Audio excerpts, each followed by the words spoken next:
पहिली गोष्ट. दुसरी गोष्ट तुम्ही मला म्हटले ऍडमिशन फुल झालं. कुणाच्या बापाला ऍडमिशन दिलं जर माझी प्रोसेस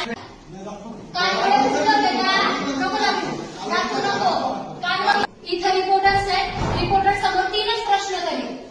माझे कागदपत्र तुम्ही म्हटले चुकीचे, मग असं सीएटी सेलनी माझे डॉक्युमेंट चुकीचे व्हेरीफाय केले असं कॅमेऱ्यासमोर सांगा की यात सीएटी सेलची चूक आहे.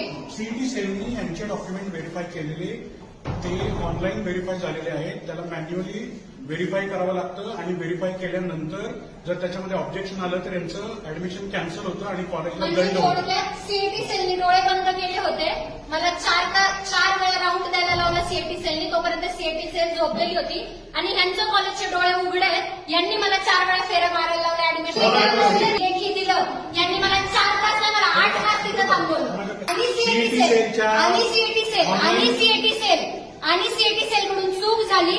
सीएटी सेलनी काल ह्यांना मेसेज केले की ऑथरायझेशन कॉलेजकडे, कॉलेज म्हणते सीएटी सेलकडे, सीएटी सेल म्हणते ऑथरायझेशन कॉलेजकडे. यांच्या दोन्हींमुळं जो समाज इथं येतोय ज्यांना कॉलेज करायचंय तो अजून किरड्यावरती पडला फक्त यांच्या चुत्यापणामुळं. यांनी 3-3 लाख रुपये माझ्या लोकांकडून इथं मॅनेजमेंटनी भरायचे केले. ते माझं सीट काल यांनी मला 7 वाजता सांगितलं की ऍडमिशन फुल झाले. तुझ्या बापाला दिलं तू काल ऍडमिशन. जर माझी प्रोसेस चालू होती मी बोलू शकते. करा पोलिसांना बोल, करा पोलिसांना बोल, आत्ता करा. आणि माझा तुझ्या बापाचं बोलताय पोलिसांना बोलतोय, पोलिसांना बोलतोय,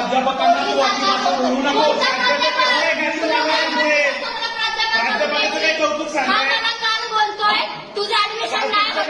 7 वाजता मला बोलतोय, 7 वाजता कोणतं करा. शिवाजी बाबा पोलिसांना फोन करा, पोलिसांना फोन करायचा. इथं पोलीस यांना